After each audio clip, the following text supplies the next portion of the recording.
Hello दोस्तों, नमस्कार। Welcome back to my channel. मेरा नाम है खुशी और मैं एक एसएससी एस्पिरेंट हूँ।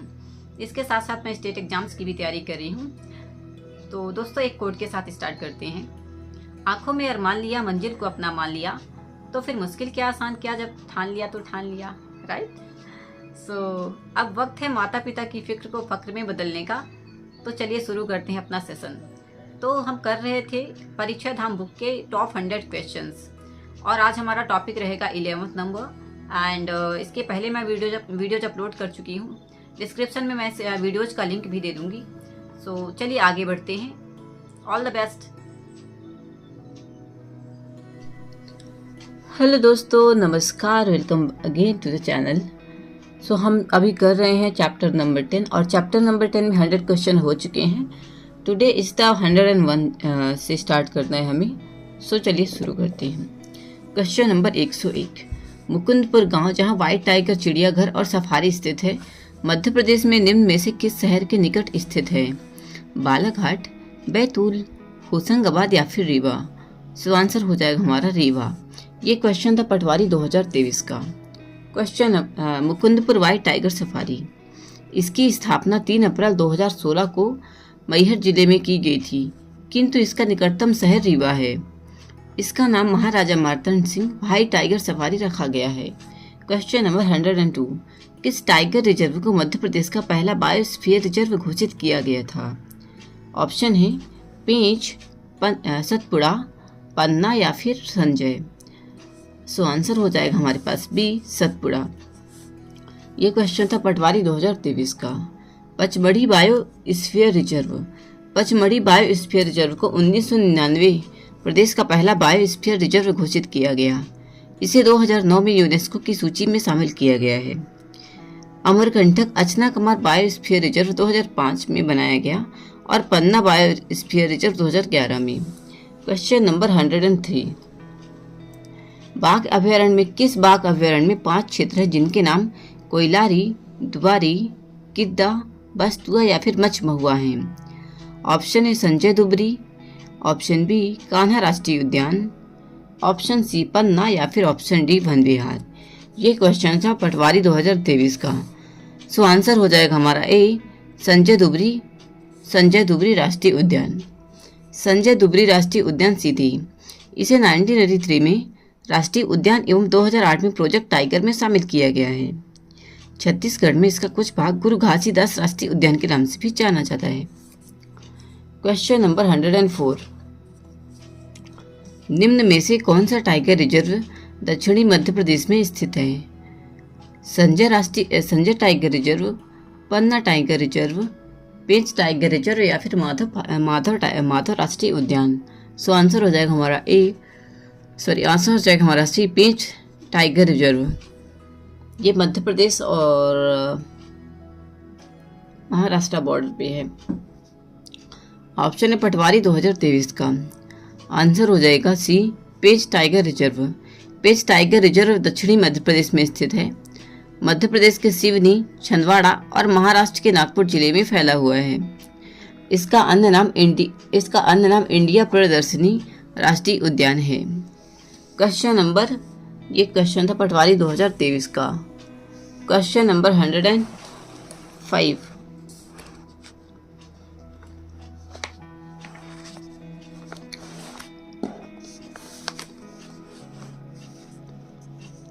बोरी वन्यजीव अभयारण्य मध्य प्रदेश में से किस जिले में स्थित है? ऑप्शन है शिवपुरी, मंदसौर, झाबुआ या फिर होशंगाबाद। आंसर हो जाएगा हमारा डी, होशंगाबाद। बोरी वन्यजीव अभयारण्य नर्मदापुरम जिले में स्थित है। इस अभयारण्य की स्थापना 1975 या फिर 1977 में, कहीं कहीं दिया गया है 1975 और कहीं कहीं दिया है 1977 में की गई। यहाँ सागौन के वृक्ष सर्वाधिक वृक्ष हैं। यह पचमढ़ी बायोस्फीयर रिजर्व का भाग है। Question number 106। निम्न में से किसे राष्ट्रीय पर्यटन पुरस्कार 2006-07 के तहत सर्वश्रेष्ठ पर्यटक अनुकूल राष्ट्रीय उद्यान से सम्मानित किया गया? ऑप्शन है Pench tiger reserve, Kanha tiger reserve, Satpura tiger reserve या फिर बांधवगढ़ राष्ट्रीय उद्यान। ये क्वेश्चन है पटवारी 23 का। आंसर हो जाएगा हमारा ए, पेंच टाइगर रिजर्व। पेंच टाइगर रिजर्व 1975 में राष्ट्रीय उद्यान एवं 1992 में प्रोजेक्ट टाइगर में शामिल किया गया है। इसका अन्य नाम इंदिरा प्रियदर्शनी है। रुडयार्ड किपलिंग की पुस्तक जंगल बुक की परिकल्पना यहीं की गई थी और इसीलिए पेंच राष्ट्रीय उद्यान को मोगली लैंड भी कहा जाता है। राष्ट्रीय पर्यटन पुरस्कार 2006-07 के तहत सर्वश्रेष्ठ पर्यटक अनुकूल राष्ट्रीय उद्यान से सम्मानित किया गया था। Question number 107। नरसिंहगढ़ वन्य जीव अभयारण्य मध्य प्रदेश के किस जिले में है? ऑप्शन है राजगढ़, छिंदवाड़ा, होशंगाबाद या फिर उमरिया। ये क्वेश्चन था एमपी पुलिस 2023 का। आंसर हो जाएगा हमारा ए राजगढ़। नरसिंहगढ़ वन्य जीव अभयारण्य यह मध्य प्रदेश के राजगढ़ जिले में स्थित है और इस अभयारण्य के निकट चिड़ी खो झील स्थित है। Question number 108। निम्न में से किस वन क्षेत्र की सुंदरता और समृद्धि का आईना एक अकबरी में वर्णन किया गया है? ऑप्शन है सोलायर रिजर्व फॉरेस्ट, हनुमान सागर रिजर्व फॉरेस्ट, पेंच टाइगर रिजर्व या फिर सतपुड़ा टाइगर रिजर्व। ये क्वेश्चन था पटवारी 2023 का। आंसर हो जाएगा ऑप्शन नंबर सी पेंच टाइगर रिजर्व। पेंच राष्ट्रीय उद्यान मध्य प्रदेश के सिवनी, छिंदवाड़ा तथा महाराष्ट्र के नागपुर जिले में फैला हुआ है। 1975 में राष्ट्रीय उद्यान तथा 1992 में प्रोजेक्ट टाइगर में शामिल किया गया। इसका वर्णन अकबरनामा मतलब आईने अकबरी में मिलता है। Question number 109। किस राष्ट्रीय उद्यान को सफेद बाघ देश के रूप में जाना जाता है? बांधवगढ़ राष्ट्रीय उद्यान, वन विहार राष्ट्रीय उद्यान, पचमढ़ी राष्ट्रीय उद्यान या फिर सतपुड़ा राष्ट्रीय उद्यान। ये क्वेश्चन था पटवारी 2023 का। बांधवगढ़ राष्ट्रीय उद्यान, इसकी स्थापना 1968 में तथा वर्ष 1993 में इसे प्रोजेक्ट टाइगर में सम्मिलित किया गया। इसे ऐतिहासिक उद्यान की ऐतिहासिकता शिव पुराण में वर्णित है। यह 32 पहाड़ियों से घिरा राष्ट्रीय उद्यान है जो बघेल राजाओं की शिकार स्थली रहा है। Question number 110। पेंच टाइगर रिजर्व की सबसे प्रसिद्ध पहाड़ी कौन सी है? काला पहाड़, अनंतगिरी पहाड़ी, सुसुनिया पहाड़ी या फिर ओंकारेश्वर। पेंच टाइगर रिजर्व की सबसे प्रसिद्ध पहाड़ी काला पहाड़ है। यह था पटवारी 2023 का क्वेश्चन। काला पहाड़। पेंच टाइगर रिजर्व की स्थापना 1975 में तथा 1992 में प्रोजेक्ट टाइगर में शामिल किया गया। इसका अन्य नाम इंदिरा प्रियदर्शनी है। इसका वर्णन अकबरनामा तथा आईने अकबरी में मिलता है। Question number 111। किस वर्ष पेंच राष्ट्रीय उद्यान और पेंच अभयारण्य का नाम बदलकर क्रमशः इंदिरा प्रियदर्शनी पेंच राष्ट्रीय उद्यान और पेंच मोगली अभयारण्य कर दिया गया? ऑप्शन है 2002, 1890, 1992 या फिर 1892। सो आंसर हो जाएगा, आंसर इज 2002। इंदिरा प्रियदर्शनी पेंच राष्ट्रीय उद्यान। पेंच राष्ट्रीय उद्यान मध्य प्रदेश के सिवनी तथा छिंदवाड़ा जिले में स्थित है। 1975 में इसे राष्ट्रीय उद्यान तथा 1992 में प्रोजेक्ट टाइगर में शामिल किया गया। वर्ष 2002 में इसका नाम बदलकर इंदिरा प्रियदर्शनी राष्ट्रीय उद्यान कर दिया गया। Question number 112। जॉर्ज कैसल की समुद्र तल से ऊंचाई कितनी है? 458 मीटर, 460 मीटर, 480 मीटर या फिर 484 मीटर। ये क्वेश्चन था पटवारी 2023 का। आंसर हो जाएगा हमारा डी 484 मीटर। माधव राष्ट्रीय उद्यान शिवपुरी। यहाँ पहाड़ की चोटी पर भव्य जॉर्ज कैसल भवन स्थित है। जॉर्ज कैसल भवन का निर्माण जॉर्ज पंचम व मेरी के स्वागत के लिए 1911 में किया गया था। जॉर्ज कैसल भवन की समुद्र तल से ऊंचाई 484 मीटर है। Question number 113। केन घड़ियाल अभयारण्य मध्य प्रदेश के निम्न में से किस राष्ट्रीय उद्यान में स्थित है? ऑप्शन है पिपरिया राष्ट्रीय उद्यान, कान्हा राष्ट्रीय उद्यान, भोपाल राष्ट्रीय उद्यान या फिर पन्ना राष्ट्रीय उद्यान। ये क्वेश्चन था पटवारी 23 का। आंसर हो जाएगा हमारा डी पन्ना राष्ट्रीय उद्यान। केन घड़ियाल अभयारण्य पन्ना राष्ट्रीय उद्यान का ही भाग है। यहाँ पर घड़ियालों का संरक्षण किया जाता है। केन घड़ियाल अभयारण्य की स्थापना 1981 में की गई थी। Question number 114। निम्न में से किस राष्ट्रीय उद्यान में 3 गंभीर रूप से संरक्षित अर्थात सतपुड़ा टाइगर रिजर्व, बोरी अभयारण्य और पचमढ़ी अभयारण्य शामिल हैं? सतपुड़ा, संजय, वन विहार या फिर बांधवगढ़ उद्यान? ये क्वेश्चन था पटवारी 23 का और आंसर हो जाएगा हमारा ए सतपुड़ा। सतपुड़ा राष्ट्रीय उद्यान नर्मदापुरम। सतपुड़ा राष्ट्रीय उद्यान में सतपुड़ा टाइगर रिजर्व, बोरी अभयारण्य तथा पचमढ़ी अभयारण्य स्थित है। यह तीनों पचमढ़ी बायोस्फीयर रिजर्व 1999 के भाग हैं। Question number 115। मध्य प्रदेश के पन्ना राष्ट्रीय उद्यान में गिद्धों की कितनी विभिन्न प्रजातियां पाई जाती हैं? 3, 11, 10 या फिर 7? ये क्वेश्चन था पटवारी 23 का। आंसर हो जाएगा हमारा 7। पन्ना राष्ट्रीय उद्यान में मध्य प्रदेश के पन्ना और छतरपुर जिले में स्थित है। 1981 में राष्ट्रीय उद्यान एवं 1994 में प्रोजेक्ट टाइगर में शामिल किया गया। यहाँ पर गिद्ध पुरावास केंद्र स्थित है। यहाँ गिद्धों की 7 विभिन्न प्रजातियां पाई जाती हैं। Question number 116। निम्न में से कौन सा जंगल है जिस पर रुडयार्ड किपलिंग ने द जंगल बुक लिखी है? ऑप्शन है कान्हा राष्ट्रीय उद्यान, सतपुड़ा टाइगर रिजर्व, पेंच टाइगर रिजर्व या फिर पन्ना राष्ट्रीय उद्यान? ये क्वेश्चन था पटवारी 23 का। सो आंसर हो जाएगा हमारे पास सी, पेंच टाइगर रिजर्व, पेंच राष्ट्रीय उद्यान। रुडयार्ड किपलिंग की पुस्तक जंगल बुक की परिकल्पना में पेंच टाइगर रिजर्व में की गई थी, इसीलिए पेंच राष्ट्रीय उद्यान को मोगली लैंड भी कहा जाता है। दोस्तों चैप्टर नंबर 10 यहीं पे खत्म होता है, वन एवं वन्य संसाधन। अब हम आगे बढ़ते हैं क्वेश्चन नंबर 11 पे और चैप्टर नंबर 11 पे, और चैप्टर नंबर 11 है प्राचीन इतिहास।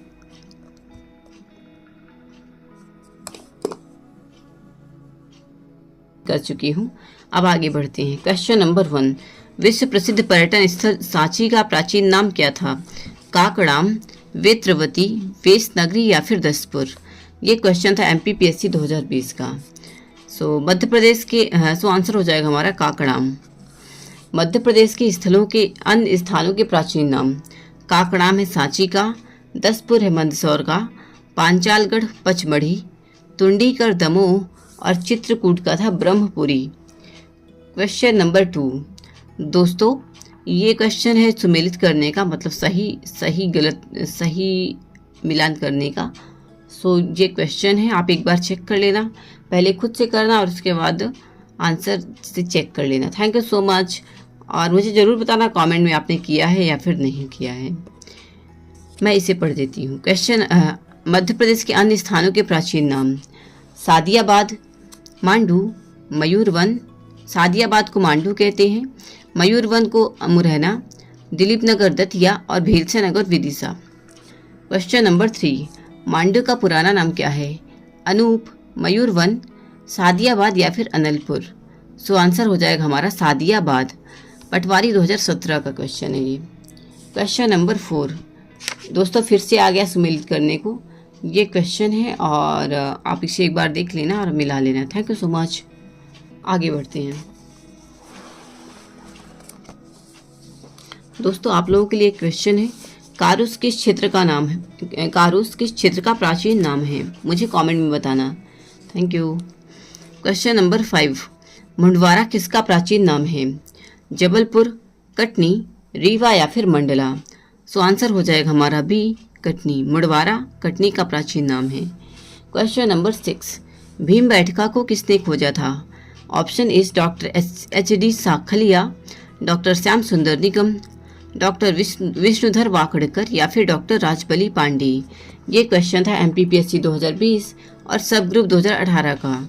आंसर हो जाएगा हमारा सी, डॉक्टर विष्णु वाकड़कर। भीमबेटका मध्य प्रदेश के रायसेन जिले के ओबेदुल्लागंज के निकट भीमबेटका की गुफाएं स्थित हैं। भीमबेटका की खोज 1957 में विष्णुधर वाकड़कर ने की थी।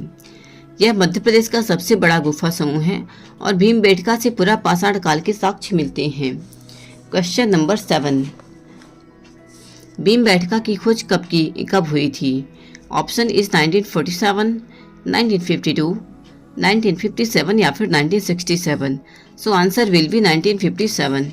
MP पुलिस 2021 का क्वेश्चन है। क्वेश्चन नंबर 8, नर्मदा घाटी क्षेत्र के पुरातत्वविद अर्थात आर्कियोलॉजिस्ट हैं एच.डी. सांकलिया, आर.बी. जोशी, दोनों या फिर विष्णु वाकड़कर। सो आंसर हो जाएगा दोनों, H D. Sankalia and R B. Joshi. प्रसिद्ध पुरातत्वविद चंबल घाटी क्षेत्र में है विष्णु वाकड़कर और एच.वी. त्रिवेदी। नर्मदा घाटी क्षेत्र में है आर.बी. जोशी और एच.डी. सांकलिया, और सोन घाटी क्षेत्र में है निसार अहमद और जी.आर. शर्मा। क्वेश्चन नंबर 9, निम्न खोजकर्ता एवं संबंध स्थल में असंबद्ध है। विष्णु वाकड़कर भीमबेटका, आर.बी. जोशी सांची, एच.डी. सांकलिया नवदा टोली, एच.डी. त्रिवेदी आवरा। सो आंसर हो जाएगा हमारा बी, आर.बी. जोशी सांची में नहीं था, आर.बी. जोशी था नर्मदा घाटी क्षेत्र। यहाँ पे क्वेश्चन है, क्वेश्चन बड़ा बहुत इंपॉर्टेंट है। संबंधित स्थल में असंबंध है मतलब गलत है। क्वेश्चन नंबर बी, आंसर हो जाएगा बी, आंसर है बी, आर.बी. जोशी सांची मध्य प्रदेश के प्रमुख खोजकर्ता एवं उनसे संबंधित तथ्य। 1957 में विष्णु वाकड़कर ने भीमबेटका की खोज की थी। आर.बी. जोशी ने होशंगाबाद जिले में आदमगढ़ की खोज की।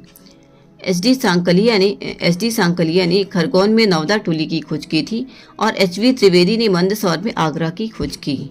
क्वेश्चन नंबर 10, खरगोन जिले में स्थित ताम्रपाषाण कालीन स्थल नवदा टोली की खोज किसने की थी? Option H, R D. Joshi, H D. Sankalia, H V. Trivedi या फिर विष्णु वाकड़कर। सो आंसर हो जाएगा हमारा B, H D. Sankalia. Question number 11, हाल ही में किस नदी के किनारे प्राचीन शैलचित्र पाए गए हैं? शक्कर नदी, नर्मदा नदी, मालहन नदी या फिर दूधी नदी। सो आंसर हो जाएगा हमारा ए, शक्कर नदी, नरसिंहपुर जिला। हाल ही में नरसिंहपुर जिले के करेली में शक्कर नदी के किनारे प्राचीन शैलचित्र पाए गए हैं। क्वेश्चन नंबर 12, मध्य पाषाण काल से संबंधित पशुपालन के साक्ष्य कहाँ से प्राप्त हुए हैं? भीमबेटका, उदयगिरी, एरन या फिर आदमगढ़। सो आंसर हो जाएगा हमारा डी, आदमगढ़। पटवारी 2017 का क्वेश्चन है ये। क्वेश्चन नंबर 30, मध्य प्रदेश में मध्य पाषाण काल 10,000 से 7,000 ईसा पूर्व मध्य पाषाण काल में पशुपालन के साक्ष्य मध्य प्रदेश के आदमगढ़ मतलब होशंगाबाद जिले से प्राप्त हुए हैं।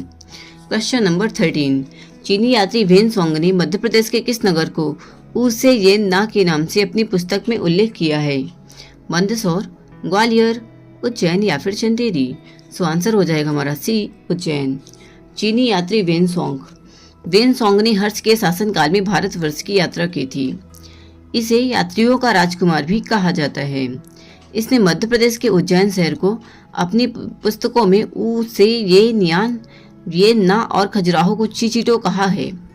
क्वेश्चन नंबर 14, मध्य प्रदेश में ताम्रपाषाण युग के साक्ष्य किस स्थान से प्राप्त हुए हैं? ऑप्शन है कायथा, एरन, डांगवाला या फिर सभी। सो आंसर हो जाएगा हमारा सभी। मध्य प्रदेश में ताम्रपाषाण युग के साक्ष्य निम्न स्थानों से प्राप्त हुए हैं। कायथा उज्जैन से, नवदा टोली खरगोन से, एरन सागर से और डांगवाला उज्जैन से। क्वेश्चन नंबर 15, मांडू विजय दक्षिण विजय की कुंजी था। यह किसने कहा था? मलिक कफूर, शीतल देव, एनुल मुल्क मुल्तानी या फिर अमीर खुसरो। आंसर हो जाएगा हमारा डी, अमीर खुसरो। MPPSC 2020 का क्वेश्चन है। अमीर खुसरो को तोता ए हिंद कहा जाता है। अमीर खुसरो ने 8 सुल्तानों का काल देखा था। अमीर खुसरो को तबला, कव्वाली आदि का जनक कहा जाता है। क्वेश्चन नंबर 16, मध्य प्रदेश में स्थित गुप्तकालीन मंदिर कहाँ है? नचना कुठार मंदिर, गुन्नौर, विष्णु मंदिर एरण, शिव मंदिर भूमरा या फिर विष्णु मंदिर तिगवा। आंसर हो जाएगा हमारा सभी। मध्य प्रदेश के गुप्तकालीन मंदिर नचना कुठार पन्ना में है, एरण विष्णु मंदिर सागर, भूमरा का शिव मंदिर है सतना में और तिगवा का विष्णु मंदिर है कटनी में। क्वेश्चन नंबर 17, नचना कुठार का मंदिर किससे संबंधित है? भगवान गणेश से, देवी पार्वती, देवी दुर्गा या फिर भगवान शिव से? सो आंसर हो जाएगा हमारा बी, देवी पार्वती। नचना कुठार का पार्वती मंदिर पन्ना। मध्य प्रदेश के पन्ना जिले में गुन्नौर के समीप नचना कुठार का मंदिर स्थित है। जनरल कनिंघम के अनुसार यह देवी पार्वती का मंदिर है। क्वेश्चन नंबर 18, गुप्तकालीन भूमरा का शिव मंदिर किस जिले में स्थित है? रीवा, सतना, कटनी या फिर जबलपुर? सो आंसर हो जाएगा हमारा B, Satna. Question number 19, Bhumara का शिव मंदिर सतना। मध्य प्रदेश के सतना जिले में भूमरा नामक स्थान से पाषाण निर्मित एक मुखी शिवलिंग मंदिर स्थित है। क्वेश्चन नंबर 19, तिगवा का विष्णु मंदिर कहाँ स्थित है? जबलपुर, कटनी, छिंदवाड़ा या फिर सिवनी? सो आंसर हो जाएगा हमारा बी, कटनी। तिगवा का विष्णु मंदिर कटनी। मध्य प्रदेश के कटनी जिले में तिगवा नामक स्थान पर विष्णु मंदिर स्थित है। इस मंदिर के स्तंभों के ऊपर कलश तथा कलशों के ऊपर सिंह की मूर्तियां बनाई गई हैं। क्वेश्चन नंबर 20, मध्य प्रदेश में सती प्रथा के साक्ष्य कहाँ से प्राप्त हुए हैं? ऑप्शन इज ऐरण, कसरावद, कायथा या फिर त्रिपुरी? सो आंसर हो जाएगा हमारा ए, ऐरण। ऐरण सागर में स्थित है। ऐरण सागर मध्य प्रदेश के सागर जिले के ऐरण से सती प्रथा के साक्ष्य प्राप्त हुए हैं। हूण आक्रमण में भानुगुप्त का सेनापति गोपराज मारा गया। इसके उपरांत इसकी पत्नी के सती होने के साक्ष्य ऐरण से प्राप्त हुए हैं। क्वेश्चन नंबर 21, निम्न में से कौन सा तुमिन अभिलेख से संबंधित नहीं है?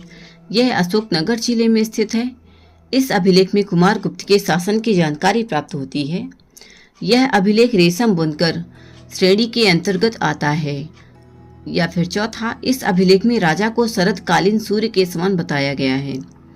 आंसर हो जाएगा हमारा सी, यह अभिलेख रेशम बुनकर श्रेणी के अंतर्गत आता है। तुमैन अभिलेख, यह अभिलेख अशोकनगर जिले में स्थित है। इस अभिलेख में राजा को शरदकालीन सूर्य की भांति बताया गया है और इस अभिलेख में कुमार गुप्त प्रथम के शासन की जानकारी प्राप्त होती है। क्वेश्चन नंबर 22, मध्य प्रदेश में गुप्तकालीन सूफिया अभिलेख कहाँ से प्राप्त हुए हैं? अशोकनगर, रीवा, जबलपुर या फिर सिवनी? आंसर हो जाएगा हमारा रीवा। सूफिया अभिलेख, यह अभिलेख रीवा जिले के सूफिया नामक स्थान से मिला है। इसमें गुप्तों की वंशावली घटोत्कच के समय से मिलती है तथा गुप्त वंश को घटोत्कच वंश भी कहा गया है। क्वेश्चन नंबर 23, गुर्जरा अभिलेख। गुर्जरा अभिलेख किस जिले में स्थित है? ऑप्शन है दतिया, रीवा, जबलपुर या फिर ग्वालियर? गुर्जरा अभिलेख आंसर हो जाएगा हमारा ए, दतिया। गुर्जरा अभिलेख यह दतिया जिले में स्थित है। इस अभिलेख में अशोक का नाम देवा नाम प्रियदर्शी मिलता है। क्वेश्चन नंबर 24, चौथी शताब्दी में अशोक का गवर्नर कौन था? ऑप्शन है त्रिपुरी। अशोक कहाँ का गवर्नर था? चौथी शताब्दी में अशोक कहाँ का गवर्नर था? त्रिपुरी, भेलसा नगर, अवंती या फिर पाटलिपुत्र? सो आंसर हो जाएगा हमारे पास अवंती। मध्य प्रदेश में अशोक चौथी शताब्दी में अशोक अवंती का राज्यपाल था। अशोक ने श्रीदेवी के कहने पर सांची स्तूप व वैश्व टेकरी का निर्माण करवाया था। अशोक का विवाह विदिशा नगर सेठ की पुत्री महादेवी से हुआ था।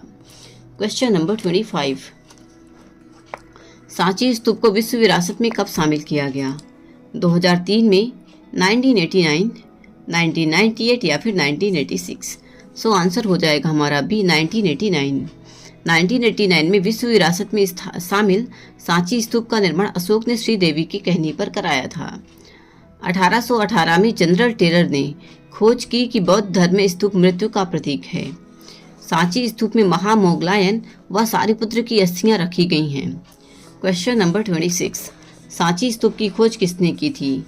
अलेक्जेंडर कनिंघम, जनरल टेलर या फिर कोई नहीं? या फिर डी है ऑप्शन LV जोशी? सो आंसर हो जाएगा हमारे पास general Taylor. Question number 27, Madhya Pradesh के दसपुर क्षेत्र में किस वंश का शासन था? औलिकर वंश, पारिवाचक वंश, राष्ट्रकूट वंश या फिर नाग वंश? सो आंसर हो जाएगा हमारे पास ए, औलिकर वंश। औलिकर वंश मध्य प्रदेश के वर्तमान मंदसौर से संबंधित था। औलिकर वंश की राजधानी दसपुर थी और औलिकर वंश का संस्थापक जयवर्मन था। क्वेश्चन नंबर 28, मेगास्थनीज ने अपनी पुस्तक इंडिका में प्रिनास नदी किस नदी को कहा है? नर्मदा, सोन, चंबल या फिर टोंस नदी या फिर तमस नदी?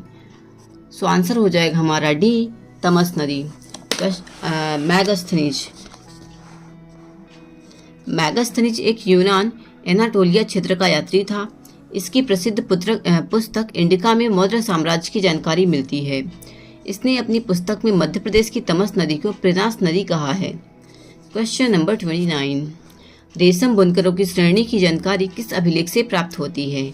दसपुर अभिलेख, प्रयाग प्रशस्ति, ऐरण अभिलेख या फिर हाथी गुफा अभिलेख? सो आंसर हो जाएगा हमारे पास ए, दसपुर अभिलेख। MPPSC 2019 का क्वेश्चन है। क्वेश्चन नंबर दसपुर मंदसौर अभिलेख, रेशम बुनकर श्रेणी की जानकारी इस अभिलेख से प्राप्त होती है। इस अभिलेख में सूर्य मंदिर के निर्माण का उल्लेख है व विक्रम तिथि उल्लेखित की गई है। क्वेश्चन नंबर 30, कालिदास की रचना मालविकाग्निमित्र में किस वंश की जानकारी मिलती है? शुंग वंश, गुप्त वंश, मौर्य वंश या फिर सातवाहन? सो आंसर हो जाएगा हमारे पास ए, शुंग वंश। मध्य प्रदेश में शुंग वंश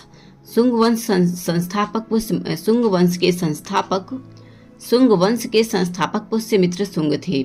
इन्होंने अपनी राजधानी पाटलिपुत्र से विदिशा भीलसा नगर में स्थानांतरित की। शुंग वंश की जानकारी कालिदास की पहली रचना मालविकाग्निमित्रम से मिलती है। कालिदास की रचना मालविकाग्निमित्रम में अग्निमित्र व मालविका का वर्णन मिलता है। क्वेश्चन नंबर 31, मध्य प्रदेश में रेवा का युद्ध किसके मध्य हुआ था? मुगल और मराठा, हर्ष और पुलकेशिन द्वितीय, निजाम और मराठा या फिर राजा भोज और राजा कर्ण? सो आंसर हो जाएगा हर्ष और पुलकेशिन द्वितीय के मध्य। रेवा का युद्ध नर्मदा नदी के किनारे हर्ष और पुलकेशिन द्वितीय के मध्य हुआ था। मध्य प्रदेश में रेवा के युद्ध में पुलकेशिन द्वितीय ने हर्ष को हराकर परमेश्वर की उपाधि धारण की थी। चीनी यात्री ह्वेन सांग के अनुसार पुलकेशिन द्वितीय ने हर्ष को नर्मदा नदी पार करने से रोका था। क्वेश्चन नंबर 32, अरब यात्री सुलेमान ने मध्य प्रदेश की यात्रा किस शासक के दौरान की थी? नागभट्ट, मिहिर भोज, रामभद्र या फिर वत्सराज? सो आंसर हो जाएगा हमारा बी, राजा मिहिर भोज। गुर्जर प्रतिहार वंश के मिहिर भोज का उल्लेख ग्वालियर सागर ताल अभिलेख में मिलता है। मिहिर भोज के समय अरबी यात्री सुलेमान मध्य प्रदेश आया था। ग्वालियर अभिलेख में मिहिर को आदि वराह कहा गया है। क्वेश्चन नंबर 33, अमरकंटक का कर्ण मंदिर किस शासक ने बनवाया था? देवराज प्रथम, लक्ष्मीकर्ण, गांगेय देव या फिर शंकर देव? सो आंसर हो जाएगा हमारे पास बी, लक्ष्मीकर्ण। कलचुरी वंश का सबसे प्रतापी राजा कर्ण था, जिसे लक्ष्मीकर्ण के नाम से भी जाना जाता है। इसने अमरकंटक में कर्ण मंदिर का निर्माण करवाया था। इसने कलिंग पर विजय प्राप्त कर त्रिकसिंगापति की उपाधि धारण की थी। राजा भोज की मृत्यु लक्ष्मीकर्ण के आक्रमण के कारण हुई थी। क्वेश्चन नंबर 34, कौन सा राजा भोज के दरबार में शामिल था? धनपाल, भास्कर भट्ट, दामोदर मिश्र या फिर सभी? सो आंसर हो जाएगा हमारा डी, उपरोक्त सभी। राजा भोज स्वयं एक कवि थे व इन्होंने अपने दरबार में लगभग 500 दरबारियों को आश्रय दिया था। इनके प्रमुख दरबारी भास्कर भट्ट, दामोदर मिश्र व धनपाल थे। इनमें से कवि धनपाल ने बाद में जैन धर्म अपना लिया और तिलक मंजरी ग्रंथ की स्थापना की थी। क्वेश्चन नंबर 35, मध्य प्रदेश के किस कवि या फिर दरबारी ने तिलक मंजरी ग्रंथ की रचना की थी? ग्रंथपाल, राजपाल, महीपाल या फिर धनपाल? आंसर हो जाएगा हमारे पास D, Dhanpal. Question number 36, Kandariya Mahadev मंदिर का निर्माण किसने करवाया था? विद्याधर, परमार्दिदेव, राजा धंग या फिर हमीरवर्धन। आंसर हो जाएगा हमारा ए विद्याधर। कंदरिया महादेव मंदिर, राजा गंड के पुत्र विद्याधर ने कंडरिया महादेव मंदिर का निर्माण करवाया। यह खजुराहो का सबसे बड़ा मंदिर है जिसकी ऊंचाई 31 मीटर है। Question number 37। राजा भोज के बारे में कौन सा तथ्य सही नहीं है, मतलब जो कौन सा तथ्य गलत है। राजा भोज ने चित्तौड़गढ़ में त्रिभुवन मंदिर का निर्माण करवाया था। राजा भोज ने कलचुरी वंश के गांगे देव को हराया। राजा भोज ने अपने ग्रंथों में जहाज और विमान का उल्लेख किया है। राजा भोज अलाउद्दीन खिलजी के समकालीन से। सो आंसर हो जाएगा हमारा डी, राजा भोज अलाउद्दीन खिलजी के समकालीन थे। राजा भोज का जन्म 980 ईस्वी में उज्जैन में हुआ। राजा भोज ने त्रिभुवन मंदिर का निर्माण चित्तौड़गढ़ में कराया। राजा भोज ने भोजपुर शहर की स्थापना की व यहाँ भोज मंदिर का निर्माण करवाया। इन्होंने अपने ग्रंथों में जहाज और विमान निर्माण का उल्लेख किया है। Question number 38। चंदेल वंश के संस्थापक कौन हैं? ऑप्शन है नन्नुक, जय शक्ति, विद्याधर या फिर यशोवर्मन। आंसर हो जाएगा हमारा ए नन्नुक। पटवारी 2017 का क्वेश्चन है ये। आंसर है नन्नुक। चंदेल वंश 9वीं शताब्दी में नन्नुक या फिर चंद्रवर्मा ने चंदेल वंश की स्थापना की थी। चंदेल शासक जय शक्ति के नाम पर इस वंश को जेजाक भुक्ति भी कहा जाता है। चंदेल वंश की पहली राजधानी खजुराहो व बाद में कालांतर में कलिंजर बनाई गई थी। Question number 39। आल्हा उदल किसके सेनापति थे? परमार शासक के, चंदेल शासक के, प्रतिहार शासक के या फिर राष्ट्रकूट शासक के? ये था क्वेश्चन डेयरी फेडरेशन 2016 का। सो आंसर हो जाएगा हमारा बी, चंदेल शासक के। आल्हा उदल चंदेल शासक परमार्दिदेव के सेनापति थे। इन्होंने अपने जीवन में 52 युद्ध लड़े हैं जिनका वर्णन आल्हा गायन में किया गया है। आल्हा उदल को शारदा माता मैहर का अमरता का वरदान प्राप्त है। Question number 40। धंगदेव के वंश का शासक था? जेजाक भुक्ति के चंदेल, मालवा के परमार, महिष्मती के कलचुरी या फिर त्रिपुरा के कलचुरी? आंसर हो जाएगा हमारा ए, जेजाक भुक्ति के चंदेल। ये क्वेश्चन था MPPSC 2017 का। यह जेजाक भुक्ति के चंदेल वंश का प्रमुख शासक था। इसने 1950 से 1999 ईस्वी तक शासन किया। इसे चंदेलों की वास्तविक स्वाधीनता का जन्मदाता कहा जाता है। राजा धंग ने पार्श्वनाथ और विश्वनाथ मंदिर का निर्माण व कालिंजर को अपनी राजधानी बनाया। Question number 41। यूनानी शासक हेलियोडोरस के शासन के दौरान मध्य प्रदेश आया था? पुष्यमित्र शुंग, अग्निमित्र, देवभूति या फिर भागमित्र? आंसर हो जाएगा हमारा डी, भागमित्र। हेलियोडोरस राजा भाग या फिर भागमित्र के समय यूनानी राजदूत हेलियोडोरस आया था। हेलियोडोरस ने विदिशा में गरुड़ स्तंभ का निर्माण करवाया जिसे भागवत धर्म मतलब वैष्णव धर्म के साक्ष्य मिलते हैं। वर्तमान में यह गरुड़ स्तंभ खंभा बाबा के नाम से प्रसिद्ध है। Question number 42।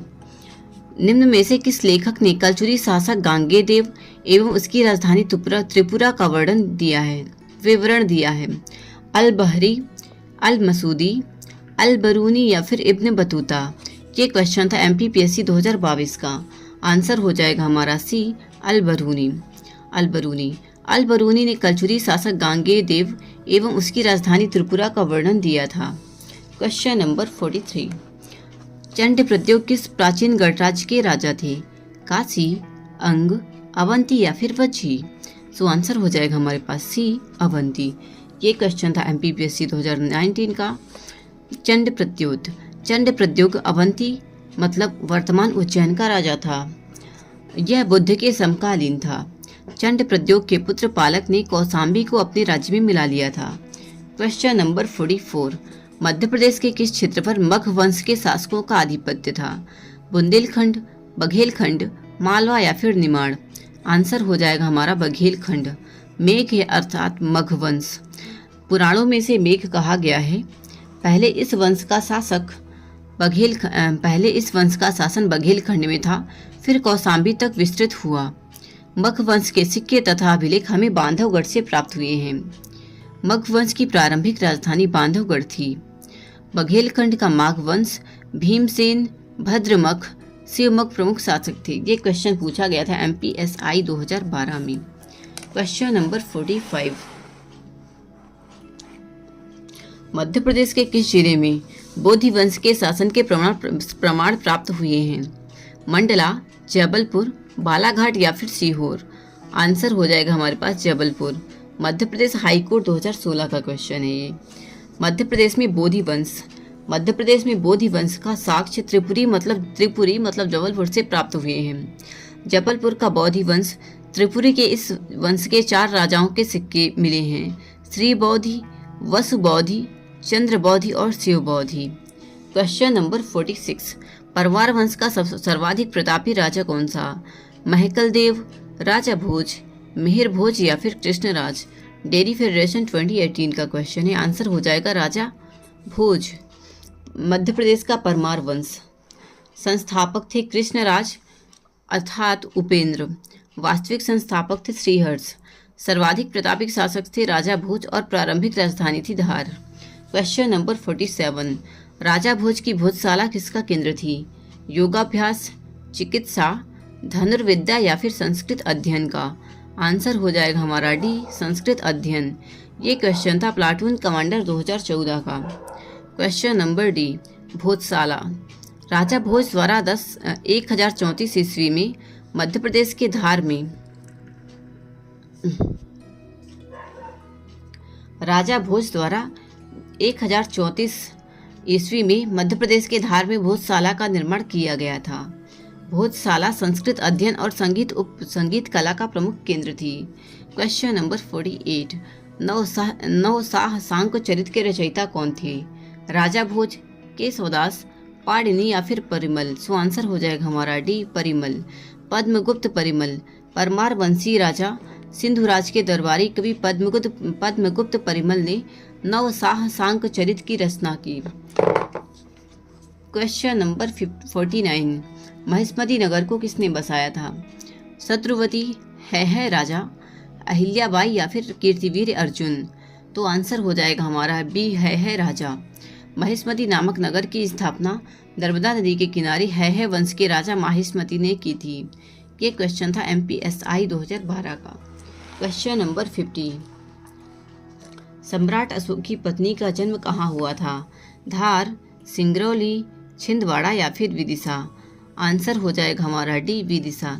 ये क्वेश्चन था जेल प्रहरी 2017 का। सम्राट अशोक की पत्नी का नाम महादेवी था, जो वर्तमान मध्य प्रदेश के विदिशा के एक व्यापारी की पुत्री थी। महादेवी के कहने पर अशोक ने सांची स्तूप का निर्माण करवाया था। हेलो गाइस, आई होप आपको जानकारी क्वेश्चंस पसंद आ रहे होंगे। तो आप मुझे कमेंट करके ज़रूर बताना आपको सेशन कैसा लगा, और अगर आपको हेल्पफुल लगा है ऐसा मेरा वीडियो तो प्लीज़ चैनल को लाइक, शेयर और सब्सक्राइब जरूर करना। Thank you so much. Hello दोस्तों, आप यहाँ तक पहुँचे हैं मतलब आपने वीडियो को डेफिनेटली पूरा देखा हुआ है। मैंने आपको कुछ क्वेश्चंस दिए हैं ड्यूरिंग द वीडियो, तो आप मुझे उनके आंसर जरूर दे देना कमेंट्स में, एंड मुझे ज़रूर बताना आपको सेशन कैसा लगा और मैं इसमें क्या सुधार कर सकती हूँ। Thank you so much. मिलते हैं नेक्स्ट वीडियो में। Stay tuned, bye bye.